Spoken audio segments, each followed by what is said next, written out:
uwo bamwe bafata nk'intwari y'ikinyejana cya 20, umuganga w'umunya-Argentine akaba umurwanyi w'impinduramatwara wacigatiye imbunda ubuzima bwe bwose arwanira impinduramatwara za gisosiyaliste ahanganye na bampatsi bihugu Ernesto Che Guevara. Mu bihugu yagezemo arwana izo ntambara ze mu kurenganura rubanda rugufi harimo na Repubulika ya Demokarasi ya Kongo. Yahagurutse muri Cuba asiga byose yari afite yari yaratsindiye ajya mu gihugu cyari mu bibazo bya politike, Repubulika ya Demokarasi ya Kongo, kubera ko kuri we byari inzozi kubohora isi yose akayikura mu gitutu cyamatsi bihugu. Uyu mugabo yasize byose guhera ku nshuti ye y'ibihe byose El Comandante Fidel Castro ndetse n'umuryango we. Asiga icyubahiro cye, asiga akazi, asiga ibyo yagezeho byose, abisiga ku bwa Repubulika ya Demokarasi ya Kongo hari mu 1965. Aha muri Repubulika ya Demokarasi ya Kongo Ernesto Che Guevara yakoze byinshi, ariko bisa naho ipaji y'ibyo yakoze isi itayimenye. Ibyo rero nibyo tugiye kugarukaho mu buryo bwihariye. Mbere yo kuva muri Cuba agasiga byose yari afite, Ernesto Che Guevara yasize yanditse ibaruwa asezera abanyacuba bose anabashimira uko babanye. Nibaruwa yandikiye umugaba w'ikirenga w'impinduramatwara ya Cuba El Comandante Fidel Hipólito Alejandro Castro Ruz. Muri iyo baruwa yaragiraga ati: Fidel, uyu mwanya ndibuka ibintu byinshi.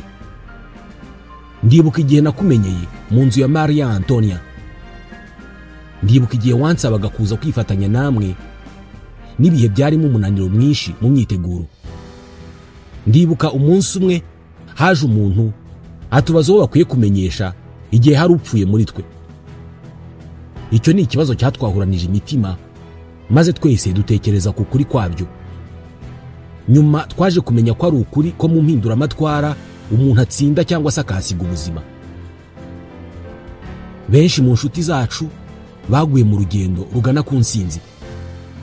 Uyu munsi ibintu bifite igisobanuro kidateye ubwoba nk'icyo gihe cyashize, kubera ko twamaze gukura, ariko ibyabaye birisubiramo.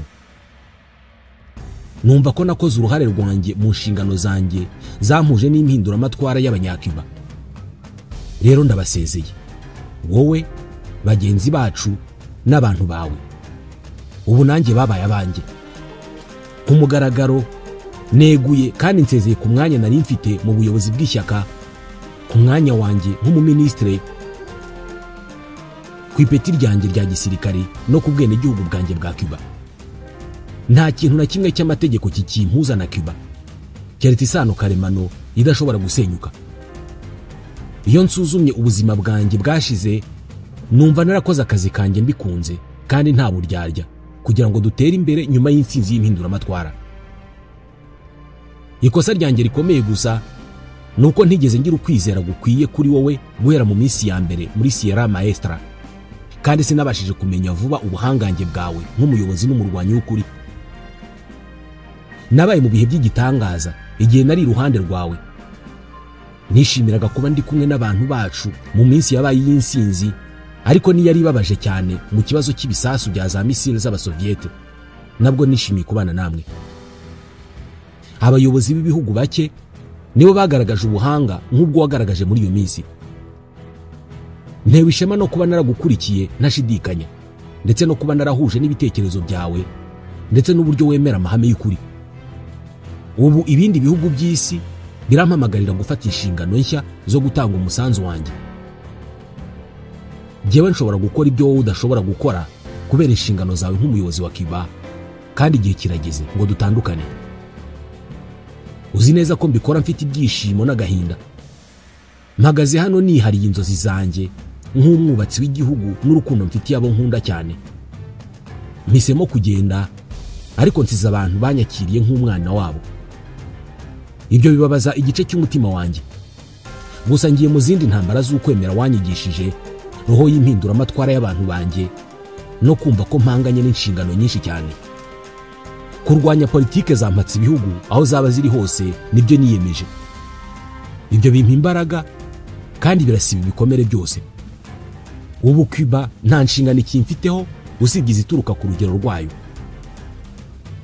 igihe cyanjye cya nyuma nikigera ndahandi hantu, igitekerezo cyanjye cya nyuma kizaba kuri aba bantu, cyane cyane kuri wowe. Ndashima ibyo wanyigishije n'icyitegererezo wampaye, kandi nzagerageza kukigira icyanjye kugeza ku ngaruka zose z'ibikorwa byanjye.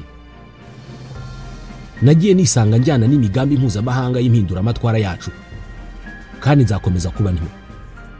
Aho nzaba ndi hose nzakomeza kuba umurwanyi waharaniye impinduramatwara y'umunyakuba, kandi nzitwara uko bikwiye. Ntabwo nicuza kuba ntasigiye ibintu by'ubutunzi umugore wanjye n'abana banjye, ahubwo nishimira ko ari uko bimeze. Sinabisabye kubera ko leta izabaha ibyo bakeneye kugira ngo babeho kandi babone uburezi. Hari byinshi nakubwira wowe n'abantu bacu, ariko numva atari ngombwa. Amagambo ntiyashobora kugaragaza ibyo nifuje kuvuga, kandi ntacyo byaba bimariye kwandika paji nyinshi. Iyi ni ibaruwa Ernesto Che Guevara yanditse ubwo yasezeraga Fidel Castro n'abanyakuba muri rusange, agiye kurwana intambara yo guhangana na politike zamatse ibihugu muri Repubulika ya Demokarasi ya Kongo. Ubwo Fidel Castro yapfaga mu kwezi kwa 11 mu 2016, byatumye benshi basubira mu mateka y'ibyo yakoze, by'umwihariko mu mateka adasanzwe y'impinduramatwara ya Cuba, by'umwihariko nanone ku bijyanye no kwemera ku mugaragaro ububasha bwayo, gushyigikira politike no gutanga ubufasha bwa gisirikare ku rugamba rwo kwibohora no gushyigikira ibihugu byigenga muri Afurika hose. Cuba yafashije abanyafurika mu mpinduramatwara zabo ku buryo ibimenyetso by'ubuhangange bwa Cuba ya Castro bushinze hose muri Afurika kuri iyo ngingo. Kuva muri Algeria ukambuka ugaca muri Sahara y'uburengerazuba, ukanyura muri Eritrea, Ethiopia na Zanzibar, ukambukiranya ugaca mu bihugu bya Guinea Bissau, Angola na Mozambique. Mu ntambara nyinshi Cuba yatanze intwaro, amafaranga ndetse n'abasirikare, ku buryo intsinzi z'abasirikare ba Cuba ku ngabo za Afurika y'Epfo mu ntambara zo muri Angola hagati y'umwaka w'1975 n'1976 ndetse no kongera kubatsinda mu 1987 na 1988 byagize uruhare rukomeye mu rugamba rwo gutsinda ubutegetsi bw'abazungu muri Namibia no muri Afurika y'Epfo ubwayo. Ubufasha bwa mbere bwa Cuba bwatanzwe muri Afurika mu mwaka w'1961 ubwo Fidel Castro yoherezaga intwaro nyinshi z'abanyamerika zari zarafatiriwe mu ntambara ya Bay of Pigs kugira ngo zifashe mu rugamba rwo kwibohora kw'Abanyalgeria. Nyuma y'uko Abanyalgeria babonye ubwigenge mu kwa 7 mu 1962, nabo bagarukiye abantu bo muri Amerika y'Amajyepfo batanga ubufasha, batoza itsinda ry'abarwanyi bakomoka muri Argentine, ndetse bohereza abajyanama babiri bari kumwe nabo barwanyi bava Alger bajya muri Bolivia mu kwa 6 mu 1963. Kandi hashize imyaka 2 Cuba yatanze ubufasha buhoraho ku rugamba rwashoboraga guhinduka impinduramatwara ubwo yoherezaga itsinda ryihariye ry'abarwanyi b'abakorera bushake. Benshi muri bo bari abirabura bajya mu burasirazuba bwa Kongo. Che Guevara yari umwe muri bo. Ubundi nyuma yo kubona ubwigenge yibukuye ku Bubiligi mu kwa 6 mu 1960, Kongo yatoye minisitiri w'intebe w'ishyaka rya gikomuniste Patrice Lumumba Emery. Bidatinze igisirikare cyarigaragambije.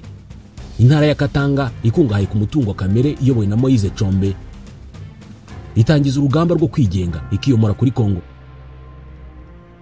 Ibi byatumye ingabo z'Ababiligi zigaruka muri Kongo, hanyuma ku busabe bwa Lumumba ingabo z'umuryango w'abibumbye nazo ziza muri Kongo kugira ngo zirinde ubusugire bw'igihugu n'ubutegetsi bwe bushya. Ku rundi ruhande, uyu mugabo wari ukiba minisitiri w'intebe Patrice Lumumba yakoze ikosa, asaba ubufasha igisirikare cy'Abasoviete. Ibi byatumye Perezida Joseph Kasavubu afatanije n'umugaba mukuru w'ingabo Joseph Mobutu bamukura ku butegetsi ndetse aranicwa. Nyuma y'iyicwa rya Lumumba n'urupfu rw'umunyamabanga mukuru wa Loni Dag Hammarskjöld mu mpanuka y'indege, Kongo yarushijeho kugwa mu kajagari. Mu kwezi kwa mbere mu 1964 wari minisitiri w'intebe wasimbuye Lumumba ni Cyril Adula. Yari yarashyizwe ku butegetsi ashyigikiwe na Leta Zunze Ubumwe za Amerika. Uyu rero yari umuyobozi utishimiwe kandi udafite ingufu, niwe wayoboraga igihugu. Icyo gihe ingabo za Loni zari zarasabwe na Lumumba nazo zatangiye kuva muri Kongo. Icyo gihe rero hari imitwe ine yitwaje intwaro yatangiye kwigomeka. hafi ya yose yari ihuye mu mpuzamashyirahamwe y'abarwanyi b'ishyaka rya gikomuniste yitwaga Conseil National de Libération. Kubera ko icyo gihe Adula yari yarafunze inteko ishinga amategeko, iri huriro ry'abatavuga rumwe nawe niryo ryatangiye kugena icyerekezo cy'igihugu. Uwitwa Gaston Soumaïlo niwe wari uyoboye uwo mutwe mu majyaruguru y'uburasirazuba bw'igihugu, aho wari umwungirije icyo gihe yari Laurent Désiré Kabila, we yayoboraga ihuriro ryo mu majyepfo. Mu byumweru bike byo hagati mu mwaka w'1964 ingabo z'iri huriro zatangije ibitero zifata igice kinini cy'uburasirazuba bwa Kongo. Christophe Benye, umwe mu bari inshuti za Lumumba, nawe ku bufasha bw'Ubushinwa na Leta Zunze Ubumwe z'Abasoviete, yigaruriye ibindi bice bitandukanye byinshi by'igihugu. Ku rundi ruhande, ubutegetsi bwo muri Kongo bwari bushyigikiwe na Leta Zunze Ubumwe za Amerika. Ibi rero byasaga naho ari Abarusiya n'Abanyamerika barimo barwana mu ntambara yeruye. Iyi niyo mpamvu mu kwezi kwa gatatu mu 1964 Perezida wa Leta Zunze Ubumwe za Amerika Lyndon B. Johnson yohereje Averell Harriman mu murwa mukuru Leopoldville ni Kinshasa y'ubu. Yamwohereje kugira ngo ajye gusesengura uko ibintu byifashe muri icyo gihugu. Yamwohereje ari kumwe na Cyrus Vance, wari umunyamabanga wa leta wungirije ushinzwe ingabo. Harriman yakoze umugambi wo kohereza ubufasha bw'indege bwa Amerika butangira mu kwezi kwa gatanu. Mu kwezi kwa karindwi mu 1964 Moise Chombe yafashe ubutegetsi asimbura Adula wari warananiwe gukora inshingano ze, maze asaba ubufasha Leta Zunze Ubumwe za Amerika, Ububiligi na Afurika y'Epfo. Aya mahanga yaramwumvise, maze abasirikare b'Ababiligi n'abasirikare bandi b'abazungu bakomoka muri Rhodesia ariyo Zimbabwe y'ubu na Afurika y'Epfo bajya gufasha igisirikare cya Kongo. Icyari kigamijwe bwa mbere kwari ugutsinsura inyeshyamba za Benye wari warashinze ubuyobozi bwe i Stanleyville ni Kisangani y'ubu.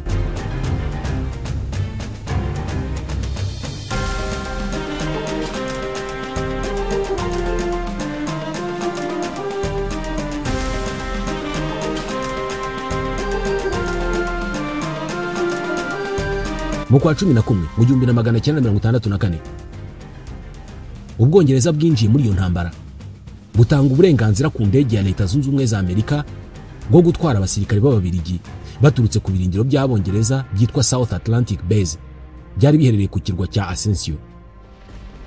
Leta nshya y'ishyaka ry'abakozi Labour Party mu Bwongereza yari yobowe na Harold Wilson yemeje icyo gikorwa, maze abakomando b'Ababiligi bari kumwe n'abacanshuro babasha kugera i Stanleyville bagiye gutabara ubutegetsi bwa Kongo. Mu gusubiza ubufasha bwatanzwe n'ibihugu byo mu burengerazuba bw'isi byari ku ruhande rw'abakapitaliste, itsinda ry'ibihugu bya Afurika byaharaniraga impinduramatwara riyobowe na Algeria na Misiri ryatangaje ko rizaha abarwanyi b'Abanyekongo intwaro n'ingabo, kandi banasabye ubufasha ku bandi, maze leta ya Cuba nayo itangaza ko izabafasha. Mu kwa 12 mu 1964 mu kwa 12 mu 1964 Ernesto Che Guevara wari umwe mu bayobozi ba Cuba yavuze ijambo ryari ryuzuye uburakari mu nteko rusange y'umuryango w'abibumbye. Yavuze ku kibazo giteye inkeke cya Kongo, anahinyuza ubufasha budakwiye bwari bwatanzwe n'ibihugu by'uburengerazuba, abashinja ku kwivanga bidakwiye mu butegetsi bw'ikindi gihugu. By'umwihariko yagarutse ku basirikare b'Ababiligi bagurukanywe n'indege z'Abanyamerika baturutse mu birindiro by'Ubwongereza. Nyuma yaho Che Guevara yatangiye urugendo mu bihugu bya Afurika, asura Algeria, Mali, Congo Brazzaville, Senegal, Ghana, Benin, Misiri, hanyuma asoreza urugendo rwe muri Tanzania. I Dar es Salaam yahuriye na Laurent Désiré Kabila wamusabye ubufasha bwo gukomeza kugumana uduce twari twaragizwe utwabo mu burasirazuba bwa Kongo. I Cairo yahuye na Gaston Soumaïlo, uyu nguyu yasabaga abasirikari n'amafaranga yo gufasha mu rugamba rwa Stanleyville. Naho i Brazzaville yahuye na Agostinho Neto wasabaga inkunga ya Cuba ku gisirikare cy'ubwigenge bwa Angola, MPLA. Icyo gihe Che yashimishijwe cyane n'izi mpinduramatwara zashoboraga kugira umusaruro n'uruhare Cuba yashoboraga kugira muri izo ntambara. Mu kwezi kwa kabiri mu 1965 Che Guevara yerekeje Beijing mu Bushinwa kugira ngo arebe uko Repubulika ya Rwanda rw'Ubushinwa yashobora gufasha impinduramatwara zo muri Kongo. Yahuye na Shu Enlai wari wakoze urugendo rwe bwite mu bihugu 10 bya Afurika hagati y'ukwa 12 mu 1963 n'ukwa 2 mu 1964. Nyuma yo guhura na Che, Shu yakoze urundi rugendo asubira i Alger ni Cairo, aho bishoboka ko yahuye n'abayobozi b'imitwe y'abarwanyi b'abanyekongo. Mu kwa gatandatu yagiye muri Tanzania ahura na Kabila na Somalia. Hagati aho Che ubwo yasubiye i Cairo kugira ngo aganire na Colonel Nasser wategekaga Misiri icyo gihe kuri gahunda ye yo kuyobora itsinda ry'inyeshyamba mu bihugu bitandukanye bya Afurika. Che yumvaga ashaka kujya ku mirongo y'urugamba agakoresha imbunda agashyira mu bikorwa ibitekerezo bya Patrice Lumumba, nk'uko byagarutsweho na Mohamed Eikal, umukwe wa Nasser, ngo uyu muyobozi w'umunyamisiri yagiriye Che Guevara inama ariko we ntiyayumva. Ngo President Nasser yaramubwiye ati ntugahinduke undi utari Tarza. Yongeraho ati ibyo utekereza ntabwo bishoboka byo kujya ku rugamba muri Kongo. Ariko Che ntabwo yahaye iyo nama agaciro, kuko yari yaramaze kwiyemeza gukoresha ubunararibonye bwe mu burwanyi bw'ibihinduramatwara akajya imbere y'abarwanyi b'inyeshyamba muri Repubulika ya Demokarasi ya Kongo.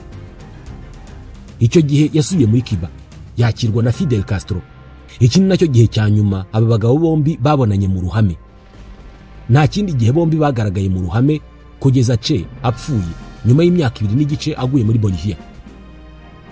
Mbere yo kuva muri Cuba, Che yandikiye Castro ibaruwa yo kumusezeraho yasomewe mu ruhame i La Havane nyuma y'amezi 6 hari mu kwa 10 mu 1965. Amagambo ayigize niyo twatangiye dusoma. Che Guevara uko niko yavuye La Havane mu murwa mukuru wa Cuba ajya muri Kongo kurwana ari kumwe n'abarwanyi b'abanyacuba. N'abarwanyi batoranijwe bose babirabura batangiye gutoranwa mu ntangiriro z'umwaka wa 1965 kandi bigishwa mu mashuri 3 atandukanye muri Cuba. Igitekerezo cyari uko abarwanyi b'abanyacuba bagombaga kugabanywamo amatsinda bakinjira mu mirongo y'urugamba ku butaka bwa Repubulika ya Demokarasi ya Kongo. Bagiye mu matsinda mato mato. Amatsinda amwe yagombaga guca muri Tanzania, hanyuma bakanyura mu kiyaga cya Tanganyika bagana mu majyaruguru ya Katanga. Andi matsinda yagombaga guca ku kibuga cy'indege gito hafi ya Brazzaville ku rubibi rw'uruzi rwa Kongo. Captain Victor Drake, umunyacuba ukomoka ku birabura b'abacakara bajyanywe muri Cuba, niwe wari kuyobora itsinda rito ry'abasirikare bari kurwana mu bice by'uburasirazuba. Itsinda ryari rigizwe n'abasirikare 150 barimo na Che Guevara ubwe. Che nyuma agaruka kuri Drake yaranditse ati yari umwe mu nkingi za mwamba icyizere cyanjye cyari gishingiyeho. Ati impamvu ntashishikazwaga no kumusabira kuzamurwa mu ntera nuko n'ubundi yari afite ipeti rihanitse.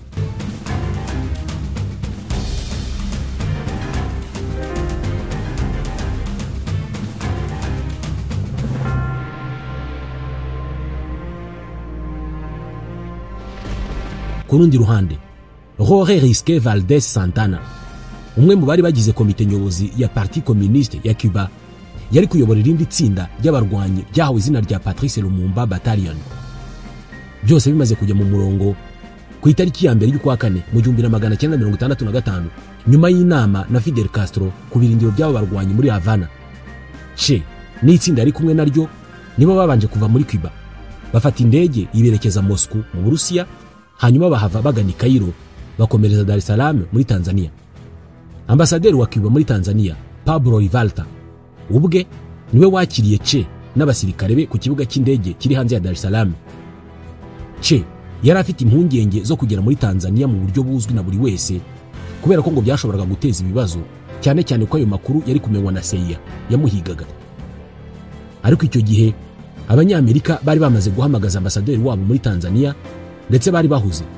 Yabaciye muri humye rero. Igihe Che n'abarwanyi be bageraga muri Tanzania basanze abayobozi b'imitwe y'inyeshyamba zo muri Kongo basa n'abatiteguye kubera ko Kabila, Laurent Désiré na Somalia bari mu nama n'abandi bayobozi i Cairo. Inama yari igamije kugabanya impaka n'amacakubiri mu bijyanye na politike yari hagati yabo. Gusa akazi kari kazanye abanyacuba ko kurwana ku ruhande rw'imitwe y'abakomuniste muri Repubulika ya Demokarasi ya Kongo kagombaga gukorwa. Abanyacuba bari biteguye neza ariko badafite icyizere cy'uko bazabona ubufasha bukwiye ku bayobozi b'abarwanyi b'abanyekongo. nyuma y'iminsi 20 ku itariki ya 22 y'ukwa kane mu 1965 Che n'itsinda rye batangiye urugendo rwabo berekeza muri Kongo. Bava Dar es Salaam berekeza ku kiyaga cya Tanganyika, basatira mu majyepfo maze bashinga ikigo kizajya kibaha ubufasha mu mujyi wa Kigoma, ni hafi y'umujyi muto wa Ujiji. Aha niho bivugwa ko Dr David Livingstone n'umunyamakuru Henry Stanley bahuriye mu myaka ya kera mu bikorwa byo kuvumbura ibice bimwe na bimwe bya Afrika. Ntawuzi neza niba Che yarazi ko Ujiji yari ifite amateka akomeye mu ishingwa rya politike yamatse ibihugu muri Afrika igihe yahitagamo gushinga icyo kigo cya gisirikare aho ngaho. Bamaze kwambuka ikiyaga, aba banyakuba bahuye n'ikipe y'intasi za People's Liberation Army z'Abashinwa, maze batangira urugamba rw'amezi 7. Bahanganye bikomeye n'umurwanyi w'umucanshuro w'umwongereza Colonel Mike Hoare, ni mu bice bya Kivu y'Amajyepfo, mu gace uyu mwongereza yari yarise The Fizi Baraka Pocket of Resistance. Abanyakuba bagerageje gukomeza kwinjira muri icyo gice kuva mu kwa 4 kugera mu kwa 10. Kandi abanyakuba n'abanyekongo b'abarwanyi bari kumwe nabo bize neza umwanzi wabo, basuzuma imbaraga ze, biga harwanira, bareba imbaraga ze nke n'ibindi bari bakeneye kumumenyaho. Mu by'aba barwanyi bari kumwe na Che bamenye nuko ibirindiro by'umwanzi byari birinzwe n'indege nto hamwe n'abacanshuro b'abazungu, kandi aba banyakuba basanze aba barwanyi b'abanyekongo bafite morale nke. Abayobozi babo barimo Kabila bababonaga nka ba mukerarugendo batazi ibyo barimo. Abayobozi b'ingabo ku rugamba batakazaga igihe mu bintu bidafite umumaro, bakirirwa binywera inzoga, bakarya amafunguro meza kandi menshi, kandi ntibagire ibyo babika. Bakoreshaga peterole mu ngendo zitari ngombwa. Muri make bari abarwanyi ku izina gusa. Uko bitwaraga ntabwo byari kugeza Repubulika ya Demokarasi ya Kongo ku mpinduramatwara bifuzaga. Ku itariki ya 7 y'ukwezi kwa 4 mu 1965, mu mpanuka idasobanutse, Leonard Mitudidi, umwe mu bayobozi bakuru b'abarwanyi b'abanyekongo, yapfiriye mu kiyaga cya Tanganyika. Ni mu gihe Laurent Désiré Kabila we yari Dar es Salaam. Nyuma gato y'urupfu rwa Mitudidi, Kabila yohereje amabwiriza avuga ko abanyakuba bagomba gutegura igitero ku birindiro by'abasirikare ba leta bari barinze uruganda rw'amashanyarazi. Ahangaha ntabwo Che yemeranyaga n'iyi gahunda, ariko yahisemo kuyishyira mu bikorwa. Ku itariki ya 20 y'ukwa 6, ingabo zihurije hamwe zigizwe n'abanyakuba n'abanyekongo zagabye igitero ku barwanyi b'abacanshuro. Icyabaye cyaratunguranye. Abanyekongo benshi bahise bihungira, banze kwitabira urugamba, naho 4 mu banyakuba baricwa, bituma umwanzi amenye neza ko Cuba yari yamaze kwinjira mu ntambara muri Kongo. Iyi operation abanyakuba bayifashe nk'akaga gakomeye. Mu gihe umuyobozi w'intasi z'umwanzi Mike Hoare yashimishijwe cyane n'icyo yise impinduka zitangaje ku buryo bw'intambara. Mu nyandiko yanditse nyuma, Hoare abigarukaho yaranditse ati abasesenguzi babonye impinduka yihuse mu buryo abarwanyi barwanaga n'ingabo za leta ya Leopoldville. Iyo mpinduka yaje igereranywa n'igihe hari hageze itsinda ry'abajyanama b'abanyakuba bafite amahugurwa akomeye cyane mu by'intambara. Icyo gihe abanyakuba bagize agahinda katagira ingano, babura icyerekezo mu ntambara bari barimo, abenshi bararwara, bagira uburwayi butandukanye, naho Che Guevara ubwe yibasiwe n'indwara ya malaria na asthma. Bagize intsinzi mu bitero bito bito birimo za ambushe bategaga abacanshuro mu kwezi kwa 8 mu 1965. Kuri aba banyakuba izi zari intsinzi nto cyane ugereranyije n'icyifuzo bari bafite. Ndetse ubwabyo politike yari ihindutse. Ubuyobozi bw'inyeshyamba bwatangiye gucikamo ibice. Icyashegesha aba barwanyi gikomeye kuruta ibindi ni ihirikwa ry'ubutegetsi byabereye muri Algeria, rihindura imbaraga zari zibashyigikiye. Umuyobozi wa Algeria Ben Bella wari inshuti ya Guevara yasimbuwe n'umuyobozi w'igisirikare Ouari Boumediene, uyu yashaka kugabanya uruhare rw'amahanga mu kurwanira Kongo. Guevara yabonye izi mpinduka ariko ntiyagaragaje impungenge ze, ahubwo ahitamo gukomeza. Mu kwa 9 mu 1965, igihe umwe mu bayobozi b'abarwanyi Somalia yagiriraga uruzinduko i La Havane, yemeje Castro ku rugamba rwari rugeze ahashimishije, bityo andi matsinda y'abanyakuba akomeza koherezwa muri Tanzania.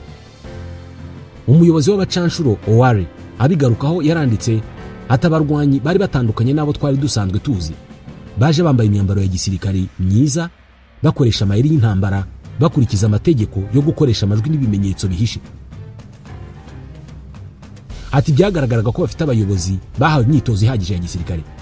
Ati twafataga ubutumwa bwa radio bwanditswe mu rurimi rw'Icyesipanyol, byagaragaraga ko urugamba rwayoborwaga n'abanyakuba.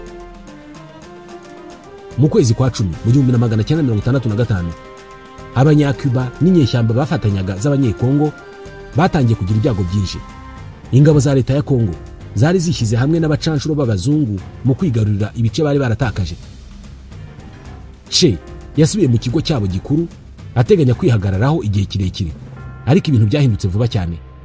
Perezida wa Kongo icyo gihe Joseph Kasavubu yatangiye kubona ko atazigera abona kwemerwa n'umuryango w'ubumwe bwa Afurika igihe Chombe yakomeza kuba minisitiri w'intebe, bityo amusimbuza Evariste Kimba. Mu kanya gato byose byahise bihinduka mu gihe byasaga naho impinduramatwara yari igiye kugerwaho, kubera ko kuva kwa Moise Chombe byahinduye byose. Iri herezo rya Chombe ku butegetsi byari ikimenyetso cy'itangira ry'imishyikirano ya politike hagati ya leta n'imitwe y'inyeshyamba yayirwanyaga. Ibi bintu byatumye imitwe y'inyeshyamba itakaza inkunga y'ibihugu bya Afurika byari bishyigikiye.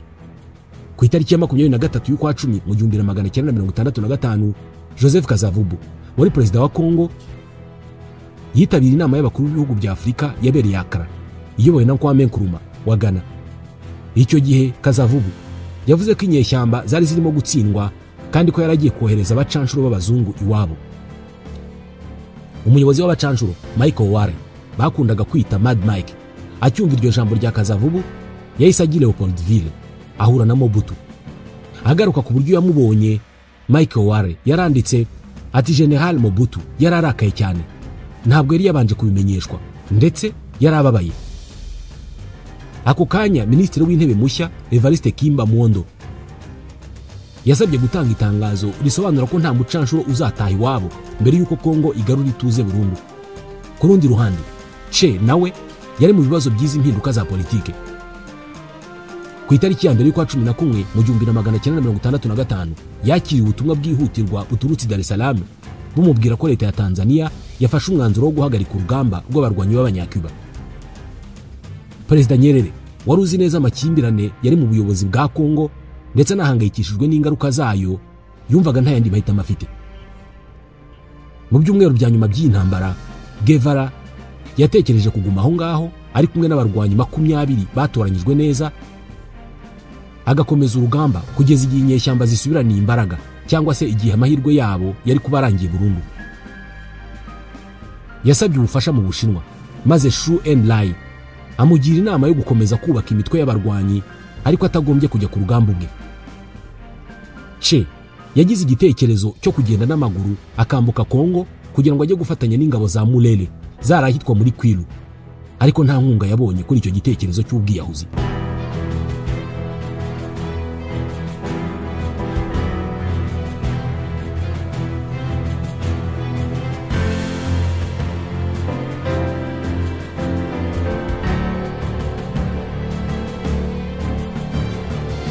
Nyuma yuko bigaragaye ko ananiwe kugera ku butumwa bwamuzanye muri Kongo, ku itariki ya 20 y'ukwa 11 mu 1965 umurwanyi w'impinduramatwara Ernesto Che Guevara yateguye urugendo rwo kwambuka ikiyaga cya Tanganyika asubira muri Tanzania. Agaruka kuri ibyo bihe nyuma, Che yaragize ati abayobozi bose b'abanyekongo bari mu nkubiri yo guhunga, abaturage nabo bari badufitiye urwango rwinshi biteguye no kutugirira nabi. Ku murwanyi nka Che wahariye ubuzima bwe bwose kurwanya impinduramatwara zo gusenya politike ya mpatsi ibihugu, yabonaga ko kuba muri iyo ntambara bitagesheje agaciro abarwanyi b'abanyakuba ku buryo bakomeza kuguma muri Kongo. Hashize imyaka, Fidel Castro nawe abigarukaho yaragize ati mu mpera n'abayobozi b'impinduramatwara muri Kongo ubwabo bafashe umwanzuro wo guhagarika intambara. Mu by'ukuri uwo mwanzuro wari ukuri. Twari twabonye ko nta miterere yari ihari muri icyo gihe yashoboraga gutuma iyi ntambara tuyitsinda. Nyuma y'iminsi mike i Dar es Salaam, abanyakuba hafi ya bose basubiye iwabo. Che anyuze i Moscow yerekeje muri Bolivia muri Amerika y'Epfo, asa n'uwahuzwe gufatanya n'abanyafrika. Che yarwaniye muri Bolivia kugeza hiciwe mu kwezi kwa 10 mu 1967. Mbere yo kwerekeza muri Bolivia mu ibanga, Che yasize yandikiye abana be 5 ibaruwa yagombaga gusomwa naramuka apfuye. Asoza ibaruwa yaragize ati cy'ingenzi kurusha ibindi, mujye mwumva mu mitima yanyu akarengane kose kagirirwa umuntu wari we wese ahariho hose ku isi. Iki nicyo kintu cyiza cyane ku muntu wese w'impinduramatwara.